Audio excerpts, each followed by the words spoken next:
I hand over the mic to Tirthankar sir for further proceedings. Thank you, Vishnu. I welcome all of you to the first episode of the third season of the Medicrew Masterclasses. And as you all know that the Medicrew Masterclasses are designed in the format of a web series where every season comes with 10 episodes on hand-selected topics on a particular medical issue. The first two seasons were on cardiovascular system and neuropsychiatry, and all the episodes can be viewed in my YouTube channel. Um, so here we start officially the third season, which is on immunology, and we have handpicked 10 important topics that encompass the immunology and rheumatology syllabi of first year to the final year of the medical and dental courses. We start with a very basic approach to immune system in today's class. It is not possible to discuss immune response in one session.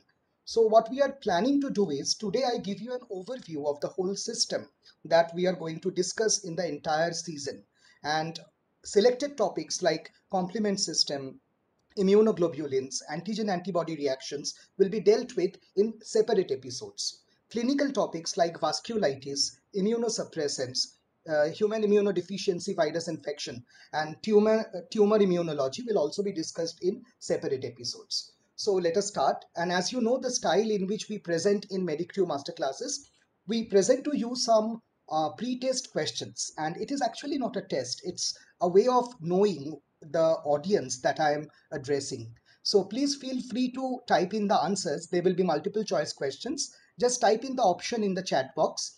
And after we complete the session, we'll get back to the same questions and see if we can get the answers right. So here we start. This is your first question.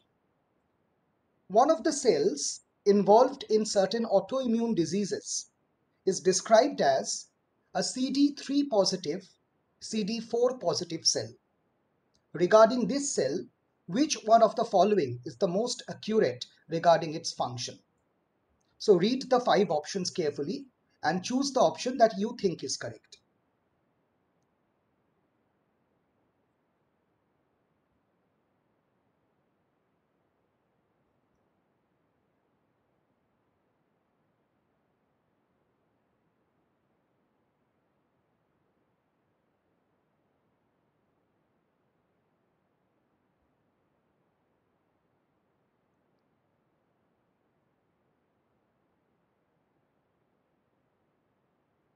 Thank you for the response. We move on to the second question. Which one of the following sets of cells can present antigen to helper T cells? So make sure that both the cells can present the antigen.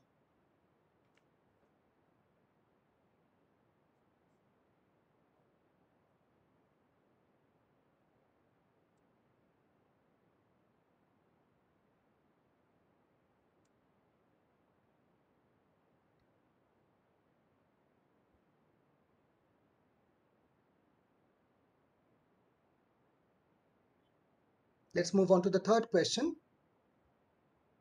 The activation of a CD8 positive T lymphocyte requires presentation of antigen in association with which one of the following?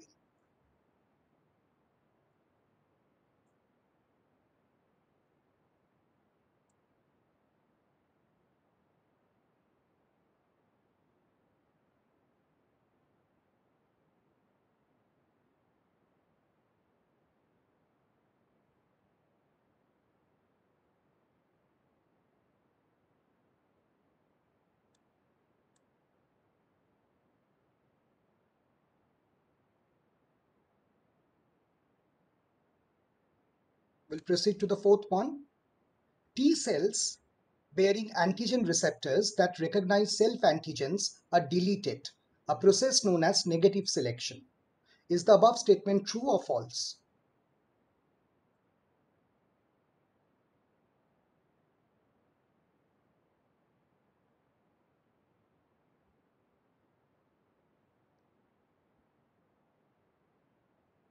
And here we have the last question before we start our discussion. Most mature T cells have both CD4 and CD8 proteins in their surface that ensures their ability to react with antigen presented by either MHC class 1 or MHC class 2 proteins. Is this statement true or false?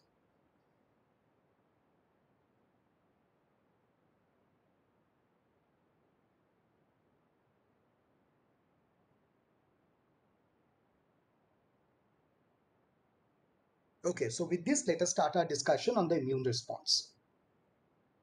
Now, immunity, the definition of immunity has evolved over ages. Initially, we used to think that immunity is only resistance to microorganisms. But as we have understood the way body reacts to particles of origin within and outside the body, we understand that it is not limited only to microorganisms. The immune system of the body can also offer resistance to foreign substances which are not organic in nature, as well as the neoplastic or cancer cells that develop inside the body. So, keeping in consideration all the developments, we can actually modify the definition of immunity and say that it is the resistance offered by the host against microorganisms, foreign substances, as well as neoplastic cells. So, all these come into the spectrum or the target of the immune response. We know that conventionally we classify immunity into innate and acquired. So, innate immunity is something that we are born with. For example, we are born with a skin. The skin secretes lysozyme. We don't have to learn that after we are born. So that is an innate response. Neutrophils will engulf any bacteria that enters the body. That is an innate immune response. On the other hand, there are certain immune responses that are acquired either by us or they are procured by someone and instilled into us. And this is an acquired immunity. When our own body produce the effector mechanisms like antibodies and cytotoxic cells, it is called active immunity. And when the effector mechanisms are introduced from outside the body, it is called passive mechanism. So in active immunity, to oversimplify the thing, we make our own antibodies. And this is only possible if we are either infected naturally or artificially we are vaccinated. Similarly, the passive introduction of immunoglobulins into the body can happen either naturally, like immunoglobulin G crosses the placenta and from mother it can enter the fetus. Immunoglobulin A is secreted in the breast milk and provides mucosal immunity to the newborn. And it can also be artificial, where manufactured antibodies can be immediately injected into the body. For example, human tetanus immunoglobulin that can be injected into the body after a severe lacerated injury. But if you more objectively think of the diversity that the immune system gives us, this classification actually falls short. So let us try to classify immunity from a more broader perspective. Immunity can be innate and acquired, as we said. So examples of innate immunity can be the skin, can be the mucosa, can be cells like the neutrophils. Whereas the acquired immunity uh, essentially means that we have generated the immunity in our body, which can be an active immunity following natural infections, or it can be a passively acquired immunity, for example, maternal immunoglobulins. Based on the effector mechanism, that is how the system is fighting the foreign particle. Based on that, it can be antibody mediated immunity, also called humoral immunity, because humor means fluid. Because antibodies are present in plasma, it was initially known as humoral immunity. Or it can be cell mediated immunity that is brought about by cells like the cytotoxic and suppressor T cells. Based on how the immunity originates, we can classify it into natural and artificial. So natural immunity essentially is something that occurs through a natural process without human intervention, like infections. And artificial immunity develops after human intervention, for example, following vaccination. And based on whether the body is actively producing the immunity, it can be active immunity, for example, something that happens following infection and vaccination both, or passive immunity where preformed immunoglobulins are injected. So immunity can be classified based on development into acquired and innate, based on effector mechanism into antibody mediated and cell mediated, based on origin into natural and artificial, and based on the mechanism into active immunity and passive immunity. Now, if I oversimplify the immune response of the body, then we can land up in a schematic diagram like this, which I'll explain piecemeal basis. Also, I will explain each step of this in detail in the subsequent part of this session. So let's assume that a microorganism enters the body. So once the microorganism enters the body, it is engulfed by the macrophage. And macrophage will start secreting interleukin 12. There may be some unidentified cells. It is yet to be identified which other cell also performs a similar function. And that unidentified cell can secrete interleukin 4. Now, these two molecules are very key effector molecules in shaping the immune response. You can ask me, how will the body decide whether it has to secrete interleukin 12 or interleukin 4? This depends on whether the microorganism was primarily identified using the macrophage or that unidentified cell. And then again the question comes, how will the macrophage or that cell determine which microorganism to identify? And to make it more simple, it depends on the chemical nature of the microorganisms. So some microorganisms are chemically, they have more affinity to be identified by the macrophage, like the Mycobacterium tuberculosis. Some are some have an intrinsic affinity to be identified by the other mechanism, which is still not clearly understood, that secretes interleukin 4. But whatever be the initial mechanisms, if we have chosen the interleukin 12 mechanism, if the body has chosen the interleukin 12 mechanism, then the induced pathway will lead to formation of a kind of T lymphocyte called Th1 cell. The Th1 cell is the cell that essentially stimulates cell-mediated immunity. So it gives cell-mediated response. And if it is the interleukin 4 directed pathway, then the T lymphocyte will differentiate into Th2 lymphocyte, and this Th2 lymphocyte mediates antibody-mediated response.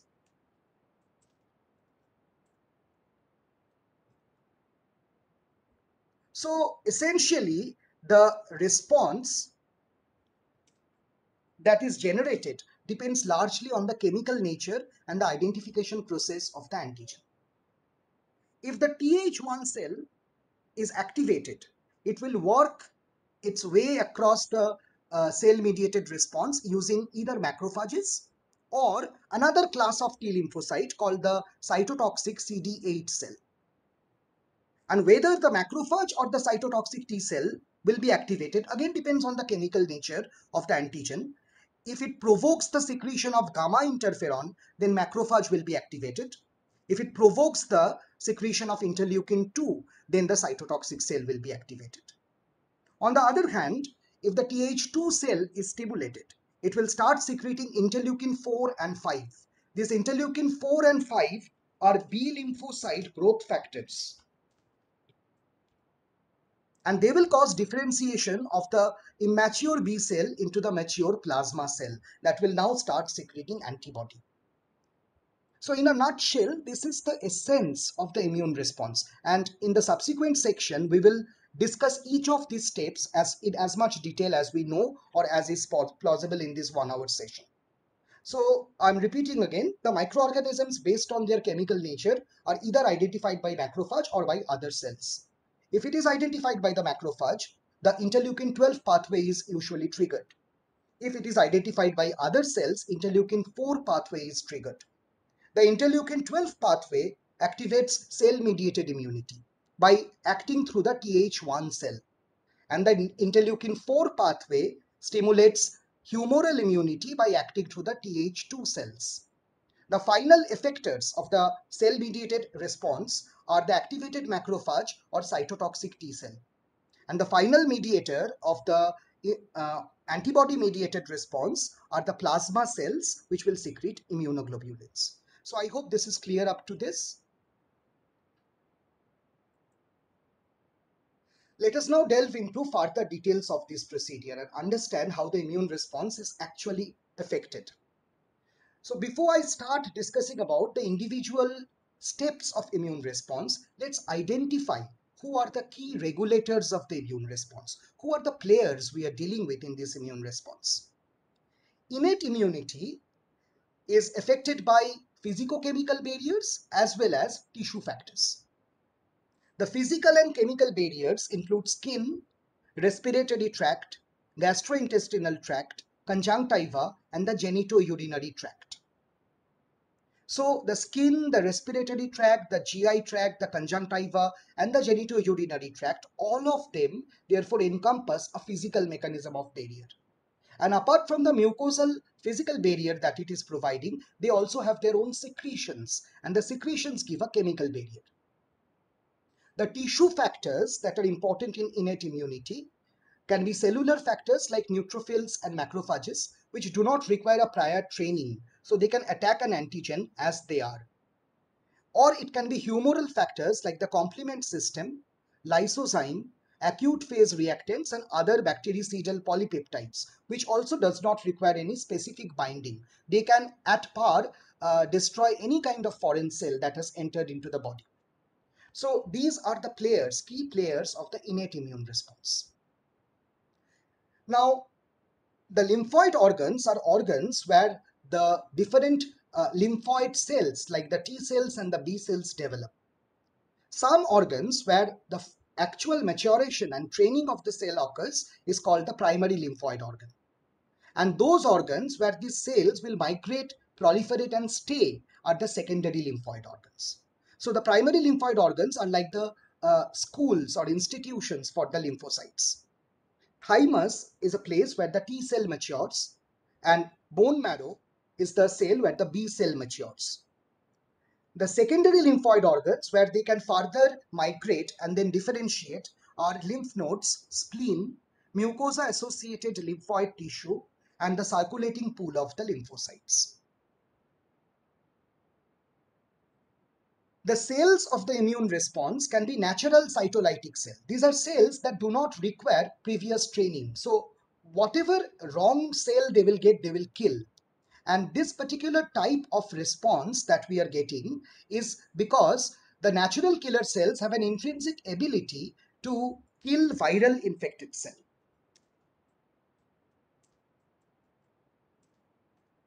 So how do natural killer cells identify virus infected cells if it has no training to identify virus? The reason is that the natural killer cell actually does not identify the virus. When a virus infects a cell, of the many changes that happen in the cell, one important change is that the virus inhibits the production of a particular molecule called MHC1. So the virus inhibits production of MHC1 molecules. So we can say that if a cell is virus infected, it will have less or no MHC molecule on the surface. The natural killer cell does not identify the virus. It identifies the lack of MHC1 molecule in cells which should normally contain it. And it is the lack of MHC1 that signals the natural killer cell that it is probably a virus infected cell. And by this assumption, most virus infected cells can be eliminated by the natural killer cells. We also have phagocytic cells like the neutrophils, eosinophils, and macrophages. All phagocytic cells will phagocytose and degrade, but not all of them can present antigen. Only macrophages and some other cells can present antigen.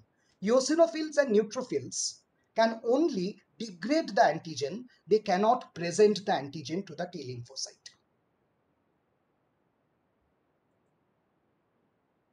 So who are the antigen presenting cells? The monocytes. As the monocyte enters the tissue, its name changes and it is called a macrophage. So obviously the macrophages. As the macrophage becomes structurally specialized, it can acquire specific names. Like in the skin, it is called the Langerhans cell. In both skin and mucosa, macrophages are called dendritic cells. In the brain, it is the microglia. And in the liver, these are the Kupffer cells. And these cells are also called resident macrophages because they are specialized and they start living in that organ without exiting. So macrophages can be actually the wandering macrophages that are going around all over the body, or they can be resident macrophages, which are highlighted in the green color here. Also, occasionally, B lymphocytes can act as antigen presenting cells. So who are the cells to whom they present? So who are the antigen responsive cells? Antigen responsive cells are the T lymphocyte. They recognize the antigen presentation by these cells and generate the immune response. The key player of them are the CD4 helper cells, and the associate players are the cytotoxic and suppressor T cells. All helper T cells have CD4 molecule on their surface, and all cytotoxic and suppressor T cell have CD8 molecule on their surface, which are their marker molecules or cluster designation molecules. Now, when the Th2 pathway is activated, antibody will be produced. It is the activated B cell, which is nothing but the plasma cell, that will generate the antibodies. And some other cells that help indirectly by causing vasodilation, chemokinases, are basophils and mast cells. They are not specifically of any particular lineage, like they are neither phagocytic nor antigen presenting, so they can be grouped separately because of this non-specific action. So these are the key players of the immune response, and we'll now see how they interplay with each other to bring about the immune response. To understand this, we must first understand what is MHC. We often confuse between the two words MHC and HLA. Now, on the cells of the mammals, we all have certain identification molecules that indicate whether it is self or non-self. These identification molecules that help in selecting the self and non-self are the human leukocyte antigen. Although they are called leukocyte, they are actually present almost on all cells, excepting a few. So they are basically human cellular antigens. And the genes that code for the antigens are called MHC, or the major histocompatibility complex. So MHC refers to the gene and HLA is the product. So we can also say that the HLA refers to the MHC proteins. So the MHC proteins are the HLA. Now, we will see in a diagram that these genes are located on the short arm of chromosome 6. And there are two clusters of such genes. HLA A, B, and C genes code for one category of HLA molecule called the class 1 HLA, and the D cluster, that is DP, DQ, and DR, code for the second category of the MHC molecule, that is the class 2 HLA. So I'll explain this once more. Let's see the 6 chromosome loci that code for the MHC. If you see the 6th chromosome, you will see that in the 6th chromosome, in one part, there are clusters of 3 genes or alleles, A, B, and C. These genes regulate the development of a particular type of MHC called class 1 MHC. And on the other side, you see there is a cluster of molecules called the HLA-D, which are subdivided into P, Q, and R. Therefore, they are called DP, DQ, and DR. And they regulate the development of the class 2 MHC antigens. Actually, there is no class 3 MHC antigen. It was discovered later on that in between these two loci, there are some important immunological genes that code for some important proteins like tumor necrosis factor, lymphotoxin, complement factor 2 and 4. So it was just categorically called class 3 locus, but actually there is no class 3 MHC. Now, what is again this class 1 and class 2 MHC, and why is it important to know about this? Class 1 and class 2 MHC, as I told you, these are molecules that tell the T lymphocyte that, see, this is the antigen that has entered your body. So they are basically those policemen who will capture the antigen and show it to the higher officials, that is the T cell. Now they have their specificity of which antigen they present. The antigens that originate within the cell are usually presented by class 1 molecules. The antigens that are endocytosed from outside are usually presented by the MHC2 molecules. I'll just give an example. For example, suppose a bacterium, Escherichia coli, enters the body. The E. coli is digested by the macrophage, And because E. coli has been ingested from outside the body, the fragments of the E. coli will be shown to the T cell by MHC2 molecules. It's an exogenous antigen. On the other hand, suppose a cell is turning into a cancerous cell. So the cell itself is producing cancer antigens, which are new for the body. These cancer antigens will be presented by the MHC class 1 molecule. Suppose a cell is infected by virus, and we know that virus produces the protein inside the host cell. So it will be treated as an endogenous antigen, and the viral protein will also be presented outside by the MHC class 1 antigens. So I hope this is clear that in summary, the MHC1 molecules present endogenous or internal antigens, and MHC2 molecules express the endocytosed external antigen in most of the cases. So this is how the molecules actually look like. So if we have a schematic diagram of how these proteins look like, you can easily see that the MHC class 1 protein has one long alpha chain and a small beta chain. The long alpha chain is divided into three parts: alpha 1, alpha 2, and alpha 3. And the small beta chain is called beta 2 microglobulin. On the other hand, the MHC class 2 protein has two polypeptides of equal size almost. There is one alpha chain and one beta chain. The alpha chain has two domains, alpha 1, alpha 2, and the beta chain has two domains, beta 1, beta 2.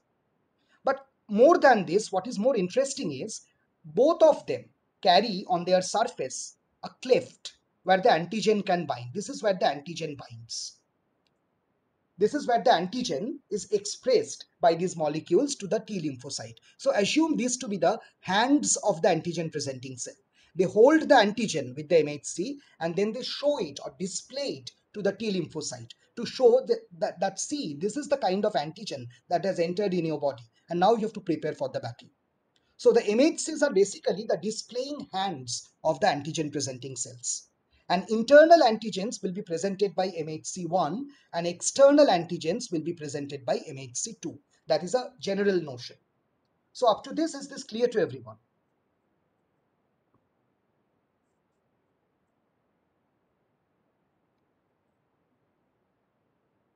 Okay.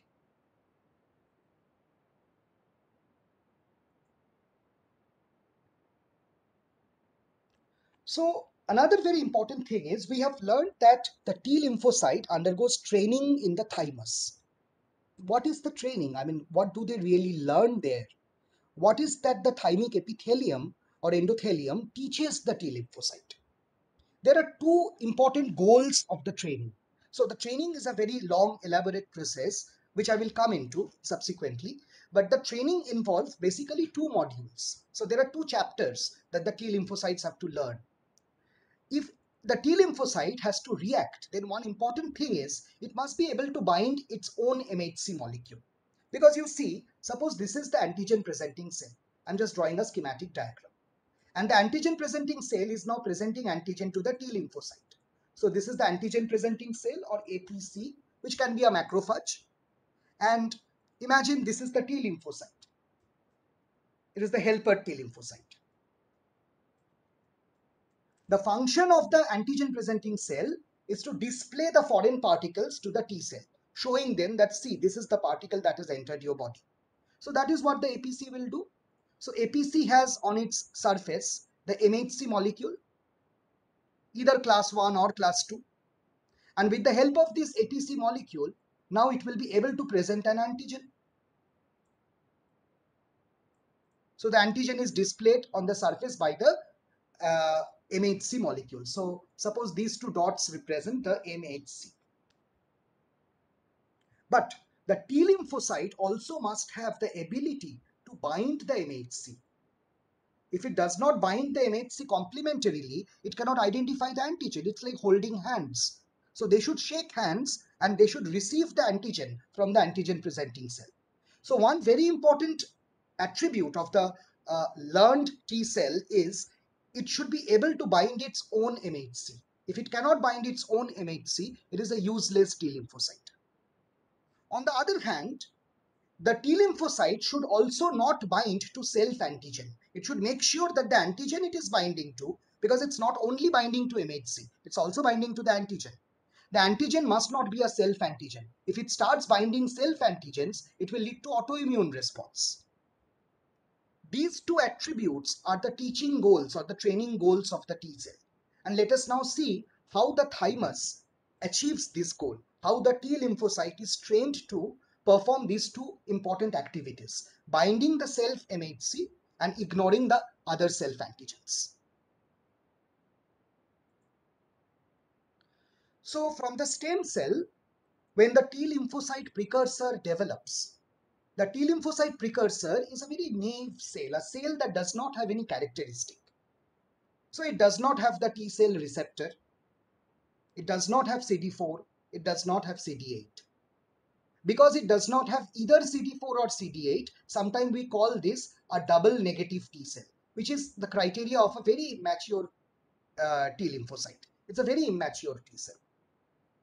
Now, this very immature T cell is now gradually developing. In the thymus, at first, it acquires both the antigens. So the genes of CD4 and CD8 are both stimulated. So from double negative, it suddenly becomes double positive. So the intermediate stage of the lymphocyte is a double positive state. It has both CD4 antigen indicating it can have helper function. It also has CD8 antigen indicating it can have cytotoxic function. But again, this kind of a function is not compatible with the body. So in the next step, something happens. The first goal of the training is met. The first goal of the training is that the cells must be able to identify the self antigens. So the MHC antigens are presented by the thymic epithelium. Those T lymphocytes that can bind the MHC will survive because they have passed the first goal. Those T lymphocytes that do not bind the self MHC will all die by apoptosis. So those which can identify the self MHC will survive, and those that cannot identify the self MHC will all die. This is known as negative selection. So negative selection ensures that the first module of the training is complete, that the cells can identify their own MHC molecule. Otherwise, immune response cannot happen. Let's see what happens next. In the next step, I'm continuing from this step. So in the next step, what happens is the cells that are now double positive and also selected because they can bind the self MHC, they now undergo a silencing of a gene, and that can happen at random. Some of them switch off the CD8 molecule, some of them switch off the CD4 molecule. And this happens in contact with MHC1 or 2 proteins. Just now I told you that it must be able to identify the MHC. I did not say which MHC. It will survive if it identifies any MHC. So by chance, if the survival has happened, if the survival of the cell has happened by identification of the MHC2, then it will develop into CD4 cells.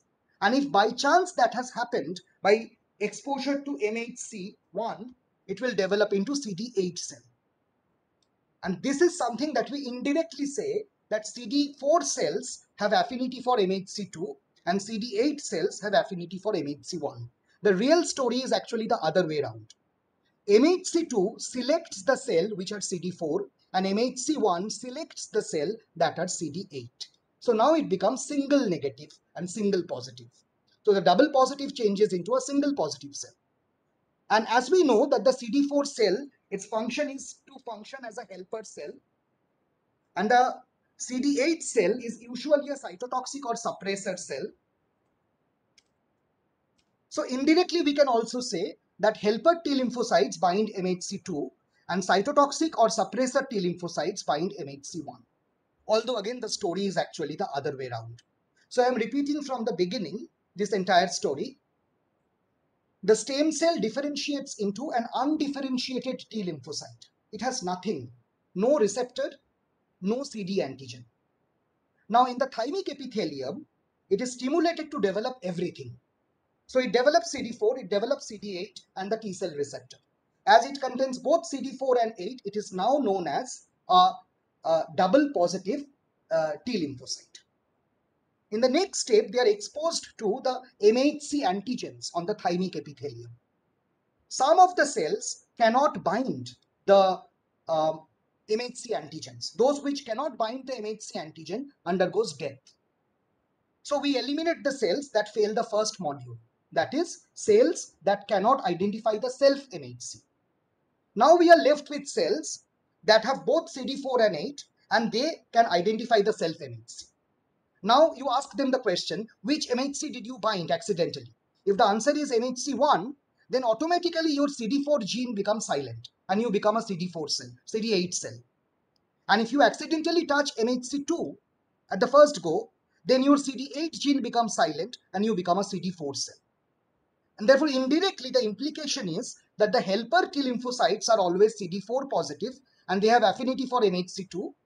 And the cytotoxic or suppressor T lymphocyte are always CD8 positive and they have affinity for MHC1. This is the development, the functional development of the T lymphocyte. Throughout this period, however, there is one antigen that always remains with the T lymphocyte, that is CD3 and sometimes CD7. So CD3 and 7 are present throughout, and sometimes therefore we call them the pan T cell antigen. All T lymphocytes contain CD3 and usually CD7. And because they are present in everyone, they do not contribute to any functional differentiation. They are needed for some other functions of the T lymphocyte. So up to this, is this clear to everyone? How the T lymphocyte functionally differentiates?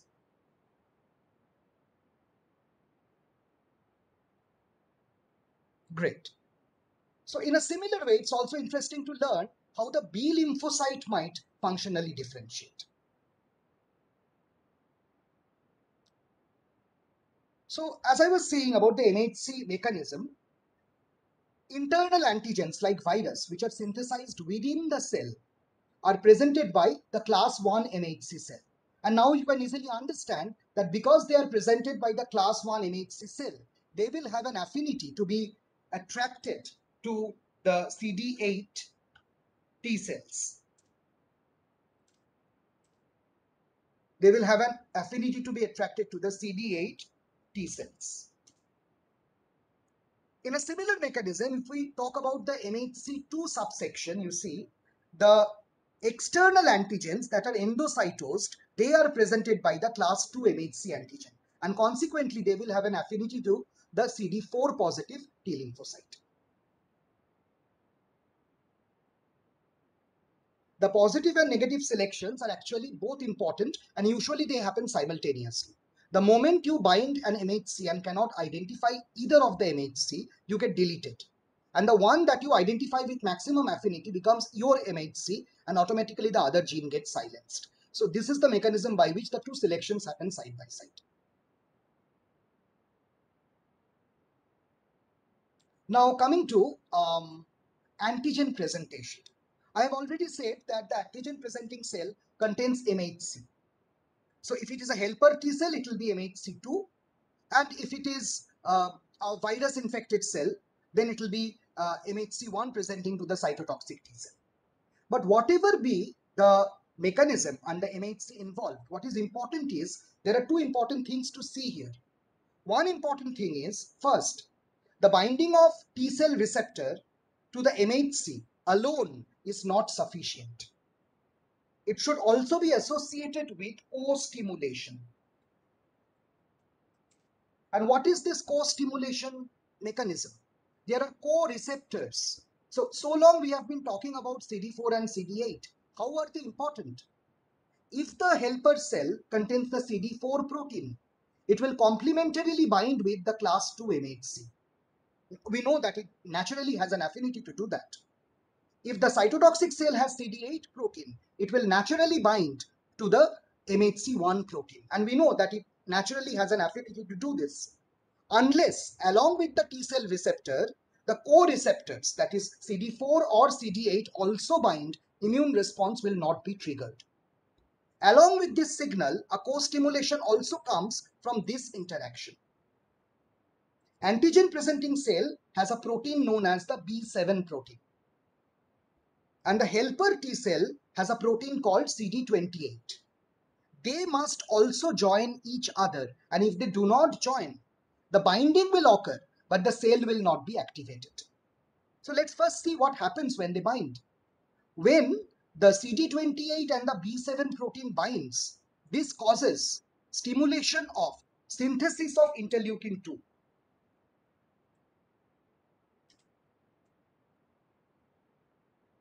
And this interleukin 2 that is synthesized here, this interleukin 2 will now be secreted.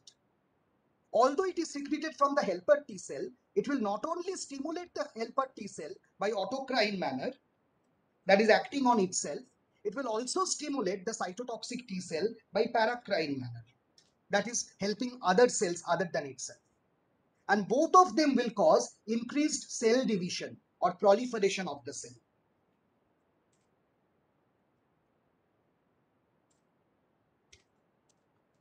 Whatever T cell that is.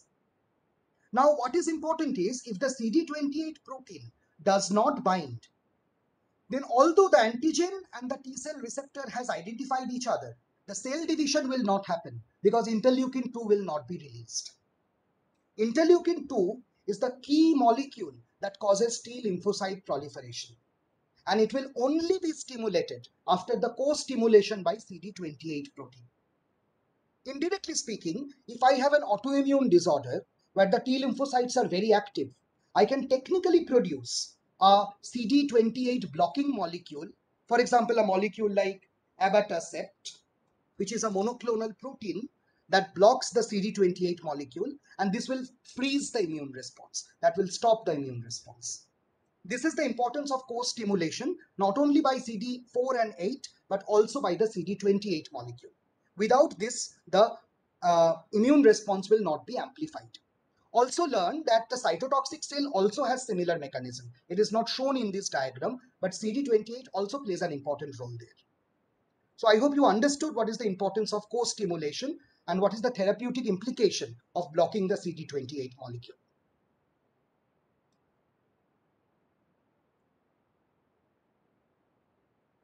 Now, initially someone was asking, I did not talk about the other uncommon subsets of the T cell, like the Th17 cell, Th9 cell, Th3 cell. They are relatively rare cells, the newly discovered cells. So now I can complicate the picture by telling you that we do not only have simple cells like the CD4 helper T cells, cytotoxic and suppressor T cell. The undifferentiated, that is the THO or TH0 cell, 0 stands for undifferentiation, can actually proliferate into different kinds of T cell based on the stimulus that it receives. And although there are so many different subsets, I will highlight the ones that are very important. We already know that TH1 cells are important for cell-mediated immunity. So without these TH1 cells, we will not have cell-mediated immunity. We also know that the Th2 cells are very important. Without this, we will not have the antibody-mediated immunity or humoral immunity. A very newly discovered cell is the Th17 cell. It is called Th17 because it secretes interleukin 17. This cell is very important. This cell helps in attracting neutrophils to the site of injury. And this is particularly important for mucosal immunity, like immunity of the gastrointestinal tract. Other than this, we also have regulatory T cells that regulate the immune response, suppressor T cells, essentially that can block the immune response if it is too much, and some uncommon varieties of T cells like the Th9, Th3, and T regulatory 1. But the most important ones are Th1, Th2, and the Th17 cells. In a similar manner, following antigenic stimulation, the B lymphocyte can also differentiate. And this I will discuss in greater detail when I will be discussing about immunoglobulin production in the next episode. So what I'm trying to say is, how does the B lymphocyte know which immunoglobulin to produce? That depends on the chemical stimulation. And what chemical will stimulate it depends on the chemical nature of the antigen.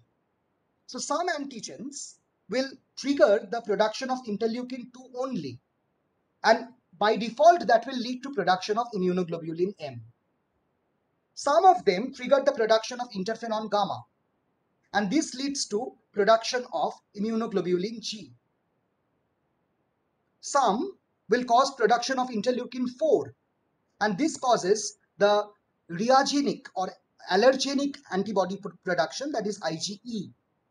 And those that produce transforming growth factor beta will produce immunoglobulin A. We know very little about immunoglobulin D, and much is unknown about the immunoglobulin D mechanism. So this is known as immunoglobulin class switching, and I will discuss the genetic mechanism behind this in the next episode. What I am trying to say here is that essentially it is the chemical nature of the antigen that dictates who will identify it, who will phagocytose it, whether it will be endogenous or exogenous, whether it will be presented by class 1 or class 2 MHC proteins, therefore whether it will activate humoral or cellular immunity, and the further chemical interactions indicate what specific type of immune response will develop. This can be summarized by this diagram. So when the antigen presenting immune cell, say a macrophage, presents the antigen after degradation to the helper T cell, the helper T cell is activated and it starts releasing cytokines. These cytokines, including interleukin 2, will cause clonal proliferation, that is cell division of the selected clones of cells. If the clone appears to be the CD4 clone, they will stimulate B cells to generate humoral immunity. And if they happen to be the Th1 clone of cell, then they will activate the CD8 plus cell, leading to cell-mediated immunity. Another very crucial question that you might think at this point is, how does one particular lymphocyte know which antigen is specific for its receptor? The answer is that it actually does not. It's a matter of mathematical randomness. So we know that polypeptides and carbohydrates usually present as antigens. Although there are innumerable polypeptides in the world, ultimately they are formed of 20 amino acids. So the diversity of the building block is much limited. And the small area of the T cell receptor cannot identify more than 3 or 4 amino acids. So doing a simple permutation and combination, you see there are fixed number of possibilities. So if you have the complementary T cell receptor for those fixed number of possibilities, suppose 1 lakh or 2 lakh, then you are basically secured. Now those happen by random genetic rearrangement, which I will again discuss in the next episode. And these cells, after migrating to the thymus, randomly bind antigens. If it happens to be a self antigen, they are destroyed. That is a clonal deletion. And if they happen to be foreign antigen, they are selected. If simultaneously they bind their own MHC, they are finally surviving. If they fail to bind their own MHC, they die. So with this successful reaction, you are left with those T lymphocytes that only react against the foreign epitopes and have the ability to recognize their own MHC proteins. This, I think, is a summary of the immune response.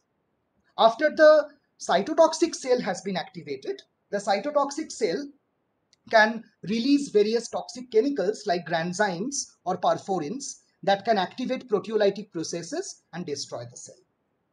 So I think this gives you a simple overview of the immune response and summarizes the key facets of pathophysiology, which we'll be discussing in the subsequent clinical sections. If we summarize now the differences between humoral and cell-mediated immunity based on what we have already learned, we know that the humoral immunity is affected upon by the B lymphocytes and cell-mediated immunity by the T lymphocyte. The B lymphocytes mature in bone marrow, T lymphocytes in the thymus. Humoral immunity, because they are mostly superseded by T4 cell activation, therefore mostly extracellular microbes cause humoral immunity. Intracellular microbes like parasite, like viruses, like intracellular bacteria and tumor cells, they usually activate cell-mediated immunity, although a crossover does occur. The end result of humoral immunity is that the plasma cell secretes antibody. And the nature of the antibody depends on the class switching of the immunoglobulin. The end result of the cell-mediated immunity is that the cytotoxic T cell kills the infected cells. At the end of the humoral immunity, antibodies are formed, which are definitely not formed in cell-mediated immunity. The other involved cells in humoral immunity, apart from the T cells, are the B cells. And in cell-mediated immunity, these are the cytotoxic, helper, regulatory, and memory T cells, and of course the macrophages. So this is pretty much a summary of the immune response. I think this is clear to all of you.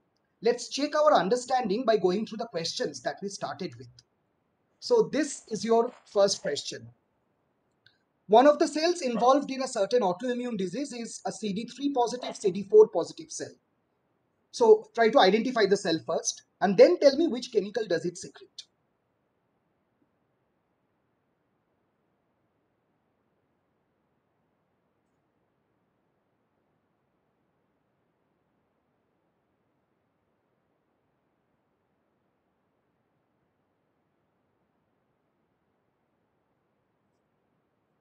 So what will be the right option? Please write down the option A, B, C, D, and E. Read the question very carefully. There is a tricky word in the question. Be careful about whether the cell is presenting or identifying.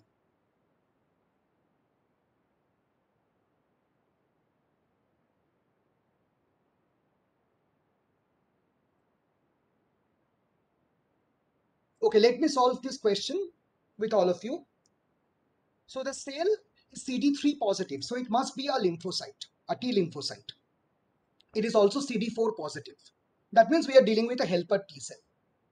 So a helper T cell, which one is true about them? Of course, it does not produce any immunoglobulin. So A is wrong. Let's start from the end. It associates with MHC1. There is no relationship between helper T cell and MHC1. So E is wrong. Now MHC2 is very attractive. So MHC2 can be correct. But read the line again. It presents antigen. No, it does not. T lymphocyte does not present antigen with MHC2. It identifies antigen with MHC2. So D is also wrong. It does not kill virus infected cell. That's a function of natural killer cell. But all T lymphocytes after activation secrete interleukin 2 that will amplify the process of immune response. So the right response will be yes, option B produces interleukin 2. I hope this is clear to everyone. Let's go back to the next question. Which of the following sets of cells can present antigen?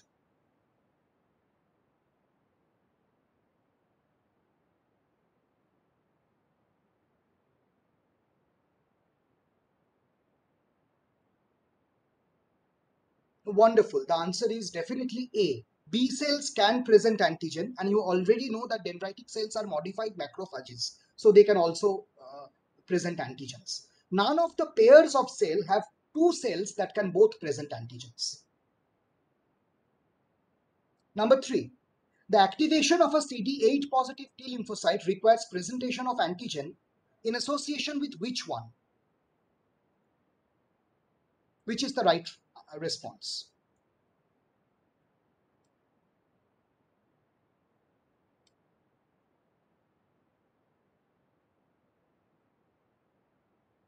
Wonderful.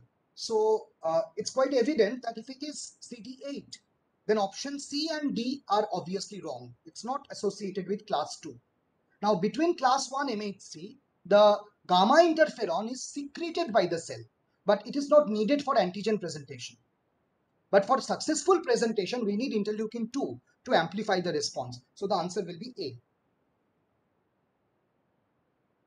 Next statement, T cells bearing antigen receptors that recognize self-antigens are deleted, a process called negative selection. So is this correct? True or false?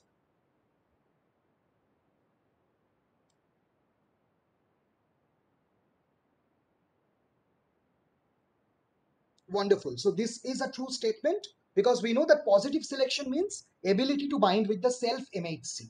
Negative selection is inability to bind the self-antigens. Finally, most mature T cells have both CD4 and CD8 proteins in their surface. that ensures their ability to react with antigen presented by either MHC class 1 or class 2 protein. Is it true or false?